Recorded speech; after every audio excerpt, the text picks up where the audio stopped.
Hey, what's going on, everybody? Matt Bisaccia here again for WMCT Sports.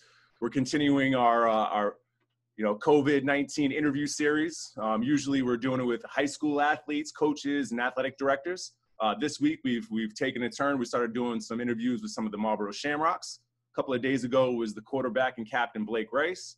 And today we're lucky enough to be joined by the 2019 NEFL Defensive Player of the League, Brandon Hampton. What's going on, Brandon? How you doing? Good, man. How you doing? Thanks for having me. Not a problem at all. Appreciate you. So like everybody else right now, everyone's been kind of cooped up at home for the past few months, just kind of hanging out. How's life been for you at home with your family? Honestly, this has been like a kind of a mental struggle for me more than anything. Previous to this, I was in the gym probably once, twice a day, waking up 4 o'clock in the morning, hitting the gym, doing my cardio, getting my lifts in. And then it all came to a screeching halt. So I have 4 children. So without no daycare and childcare and schools being closed, it's been very tough. I've been spending a lot of time with the kids. But I can't complain on that end. But as far as like working out and gyms being closed, that's just been the toughest part. I'm not really a big at-home workout kind of guy because when I'm at home, it's kind of chaos and with the kids and it's a place I like to relax, so I really haven't been doing that. I've just been keeping up on the stretching. I did buy a piece of cardio equipment, so I've been doing that 30 to 40 minutes a day. So just keeping up with that is the main thing right now. Nice. Now you say you have 4 kids at home. How old are they? I have an 8-year-old, a 4-year-old, a 3-year-old, and a 7-month-old right now. So wow, man. I'm very busy right now. Oh man, that seems like you got a lot on your plate there. So so you have an 8-year-old, so they're in school, so they obviously haven't had and try to like do everything like online. How has it been trying to take care of like the online classes with them?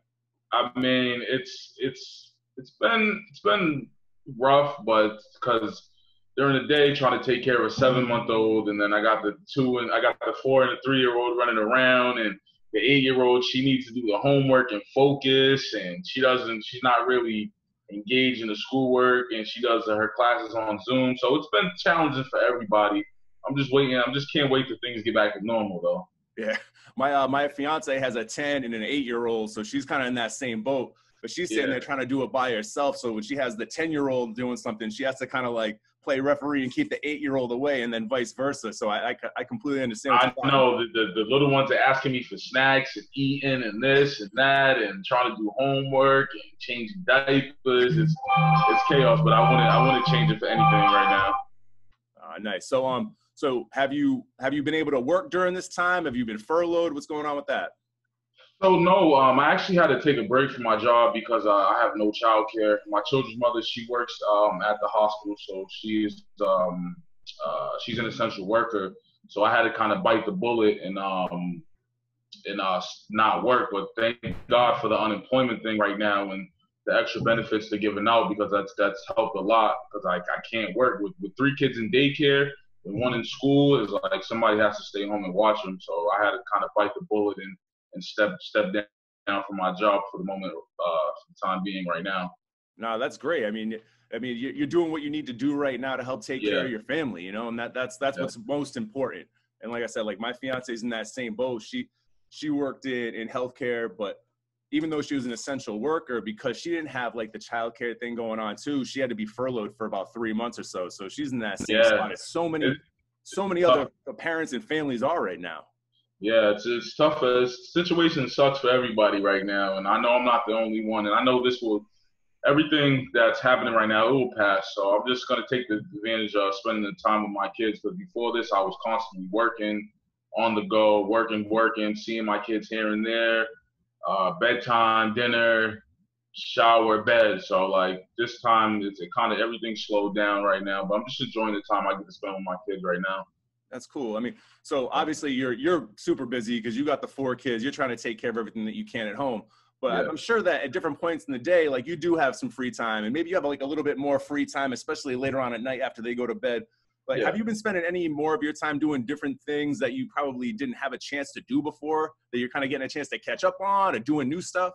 Honestly, I've just been watching a lot of shows and playing video games. I really stepped away from the video games for the last 2-3 years because I just didn't have time for it. But now it's just like, as soon as I get any downtime, everybody right now was on the Call of Duty Warzone right now. So a bunch of guys on the team were hopping on every night, playing for a couple hours. So I'm always talking to the guys on the team through that end. So I'm just playing a lot of video games, trying to do projects around the house, been working on my yard.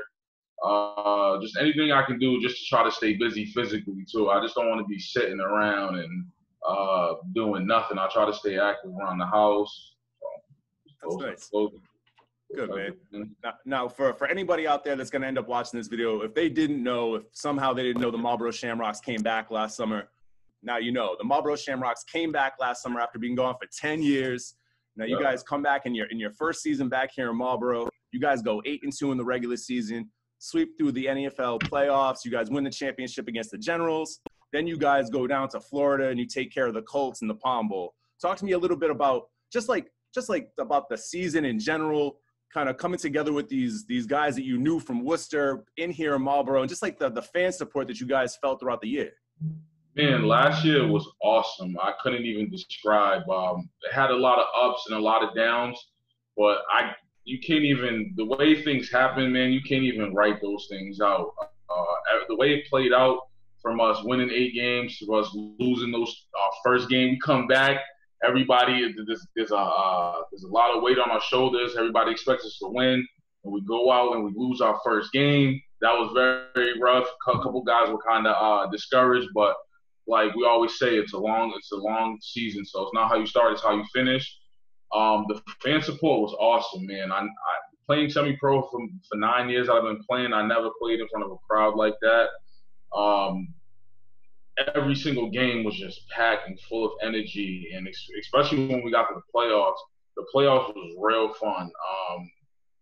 Having my family members there, seeing everybody's family members there, seeing the young kids, they expected a lot, especially people that down at the Prospector, and they show a lot of support.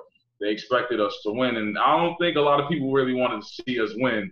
And just to go out and do it the way we did, and then go down to Florida and then go out there and win that game, that was fun as well. It was definitely a season to remember. But now that's over with, and it's time to do it again. Well, just kind of go back to last year a little bit. Now, I know you guys had played that the charity game, the Odin Lloyd charity game in the beginning of the year against the Bandits. Yep. You guys lost that game. But then, like, you know, you go through the season, they're 10-0. We won that game. You won the original game. That's right. Yeah, we lost in the regular season. Yeah. That's right. That's what it was. My bad. But so you guys split those 2 games throughout the year, and then they're 10-0 in the regular season. You guys are 8-2 right behind them. Was it kind of like, I don't want to say it's like ever disappointing to win a championship, but was there a little bit of a letdown when you guys didn't end up playing the Bandits at the end of the year? It was, but it was kind of a blessing and a curse because we definitely wanted our revenge. We definitely wanted to spoil their season because they were undefeated and they beat us. But then for us to have home field in Marlborough first year being back, I mean, you can't beat that. And that's what the playoffs are, man. It's any given Saturday, any team can lose if you don't bring your A game. Shout out to the Generals. They definitely had a good playoff run. They're a very tough, hard-fought team. And they definitely had the better day against the Bandits. But we would have liked to play the Bandits, but to have the home field, to play at home in front of our crowd. I mean, I think if the championship was in Boston, the game wouldn't have been as packed. I think a lot of support would have came from the EFL since a lot of teams are from out there in the Boston area. Yep. But to play in front of our fans in Marlborough and just put the stamp on, like, hey, the Shamrocks are back, you can't beat that. No, and being there and covering that game, I felt that atmosphere in there too, and it was something else. Because before the season started, I've been working in Marlborough for a few years, but you just hear stories about those old Shamrock games and how important the organization was to the community. And now to have it come back and to kind of feel that again, like, I totally understand what these people were talking about now for all these years. Yeah, man, and my high school coach actually played for the Shamrocks for, I think, like 10 seasons, Jerry Schnee, and he used to tell us stories about the games and how they used to travel and the players they used to get and how much local support they got. And to actually be a part of that, man, it was unbelievable last year. was a great feeling. It was a great feeling. Now, after you guys win that championship against the Generals, you have like what amounted to about like a 2-month layoff until you went down to Florida. But once you get down there, tell me about that experience, being with all the guys and getting to hang out in those Airbnbs for a few days. Tell me about the camaraderie and the experience of doing that. And that's what it's – honestly, this is semi-pro. That's what it's all about. It's about the guys. It's about the team. It's like if you have a chance to do stuff like that with your teammates, I tell guys, hey, listen, save up every dollar. I know it's tough because it's around Christmas, but it's definitely worth the experience because nothing beats just going down to Florida with a bunch of your teammates in mansions and jacuzzis, and then you get to play the game you love, and then after the game you get to party, do whatever you want. It's definitely a great experience. It's things that we can talk about from years from now. And I missed one time that we went to Florida, and I regret it because I just missed the experience with the guys. But hold on, someone's popping up on my computer. It's all good. But yeah, definitely. Oh my God, what is this? But yeah, but that experience is one to forget because I get to get away from the kids, everything, responsibilities. You go down for a couple of days, you enjoy the weather, you play the game you love, and you get to be with your teammates, man. That's why every year we strive to go to Florida because it's a great experience and it's a great storytelling too. You guys, I mean, it was such a pleasure to watch you guys last year because not only you guys are so good, but the different personalities of the different guys in the team. Yeah. You could really feel it. But that's last season. We have a season coming up this year. I know because of the pandemic and everything and the restrictions and being able to go out on fields, I'm sure getting ready for this season has been a lot different for you than other seasons. You were kind of alluding to that when we first started talking about not being able to get out and work out the same way. But not even just from that, like, so for an offense, right, when they're preparing for a season, you want to limit the amount of hits a quarterback takes. You want to limit the amount of like hits running backs and receivers take because you want to save them for the season. But for the defense, it's totally different. You guys want to hit. You guys need to be able to build up that endurance. How do you replace that? And how do you kind of like how do you go over different like elements of the schemes with your teammates now in this kind of era where like you don't have the same type of opportunities to get out in the field? I mean, good thing that this is our second year together as with our defensive coach, Mike Harpin. So, we have mostly our core coming back. So the scheme-wise, everybody is on year 2. So a lot of people should already know what we went through last year. As far as like getting on the field, everyone's going to be in the same boat. So I'm not worried because a lot of people aren't working out and practicing right now. But it's just like when we do have that once-a-week practice and when we do have little team meetings to get together and go over stuff, guys just need to be there, be focused, attentive. We need their attention because it's going to be a quick season. The season's going to come and then it's going to go real quick. So I'm still praying that there is a season. Right now it's looking good, but you never know what can happen. But as long as guys are just attentive at practice, we get through schemes, and it's basic football, cover 2, cover 3, but it's more of the blitzing and stunt and stuff that we have to go over. But as long as we keep it basic and just go out there and just play hard, I think we'll be fine. Cool. So now it's not really football related so much. I mean, like, it's, you're the leader of the team, and I was talking to Blake about this the other day too, and these are unprecedented times in the country. We all know the situation that's happened over the past couple of weeks with the murder of George Floyd in Minneapolis and the ripple effects that have come from that.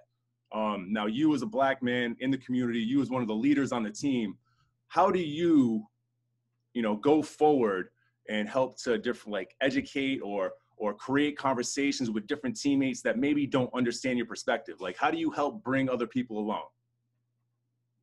It's all about discussion, and it's like I try, like with me, I see a lot of stuff on Facebook and people try to voice their opinion, but with race and racism, like it's people are really stuck in their ways, and I like people to ask questions how it is to feel to be a black person, especially a black male in America, even driving in cars and interacting with cops. And I always tell people, man, when it comes to police, man, just do what they ask. And I know things can get hectic with the police, but as far as me, man, I just try to stay out the way, man. Stay out the way and just get people to understand how it does feel, because everyone isn't treated equally. You know what I'm saying? So that's definitely a proven fact.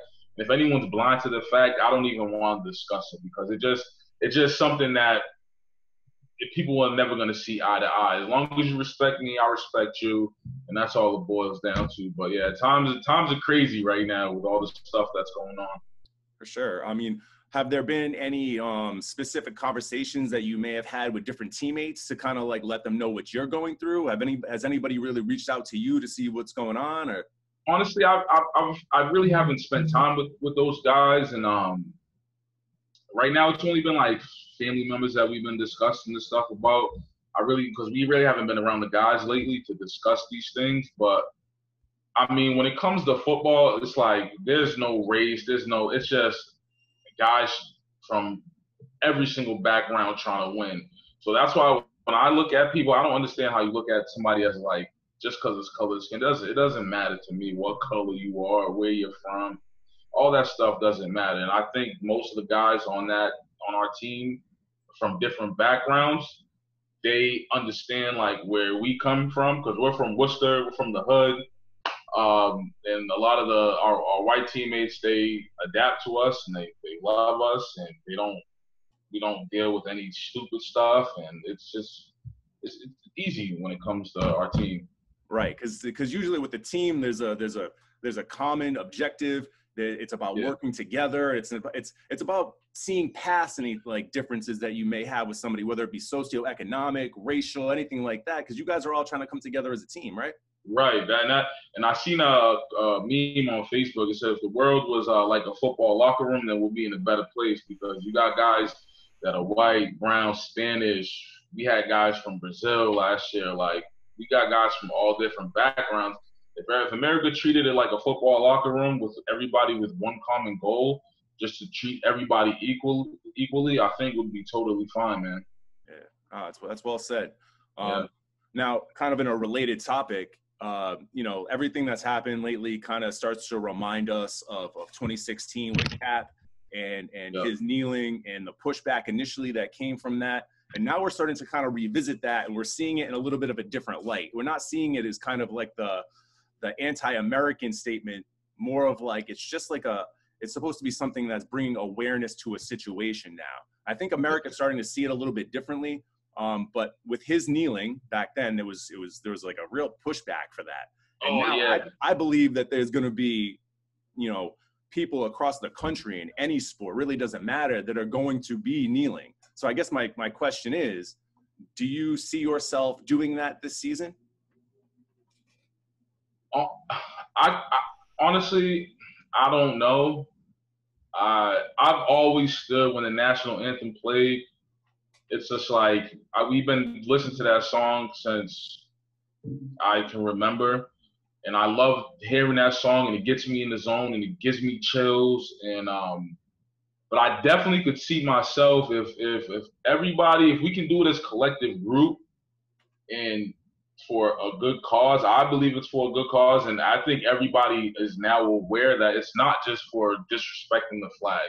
It's bigger than that. It's for our people to get equal rights and stop against police brutality. And if you're like just ignorant to the fact of what's going on, that just makes me mad, because it's obviously it's what's happening. And now with the George Floyd stuff, people are more aware, and now people want to be like, oh, that's why he's kneeling. Yes, it was never to disrespect the flag, and I've never knelt, took a knee during it. I've had teammates do it, but I stood up. But now as the movement goes on, I could see myself, if we have a collective group of guys, and and other guys want to support us, then I definitely would do it. I just don't want it to be like you got a bunch of black guys over here kneeling, white team. I just don't want to make it a race thing. I'd rather make it a collective team thing. If we're gonna do it, man, hey, listen, we all do it together for however long it may be. It could be one game, it could be the whole season, but as long as we bring awareness to the fact, that's all that matters to me. But I'd rather do it collectively as a team instead of individual people. But if individuals want to do it, I respect it. I might do it, I might not, depending on how I'm feeling at the moment. No, and that's actually a very similar statement that I heard from Blake the other day. I mean, his parents both served in the military. He's working for the government, and like, so he kind of comes from the perspective where like he understands what's going on. He feels like he may also make that decision to do it too. And like, just like you said, like if he feels like the whole team wants to come together and do it as a team, then he'd be open to doing that as well to show his support too. Especially in the city of Marlborough, where I don't really think the African-American community is very large. So if we can just, just take a knee real quick just to show people like, hey, the reason why we're taking this knee is to support the Black Lives Matter movement. You know what I'm saying? Just to have respect for that and just to show people like, hey, we're fighting for equality still. And as long as people respect that, it has no like disrespect towards the flag at all. Because I've always stood up, and I love that, and I love putting my hand up, and I love putting my hand on my chest, especially towards the end of the song. It's just something that we need to do collectively as a team, I think. Oh, that's great. And hopefully, all you guys making that statement together can help bring a little bit more awareness. And I think that people are going to be a lot more accepting of those types of statements going forward. Yeah, definitely. Well, hey, Brandon, man, that's pretty much all I got for right now. Cool. I appreciate you taking the time and answering these kind of questions. They're tough questions. I mean, there's not like a real easy answer to them, but hopefully starting to talk about stuff like this makes it easier for us to talk about it later on. And these kind of issues don't kind of stick around and kind of make it kind of tough for us to kind of be around each other. Right. Definitely got to have these conversations. Thanks for having me, man. I look forward to seeing you during the season too. Absolutely, man. You take it easy. I'll see you soon.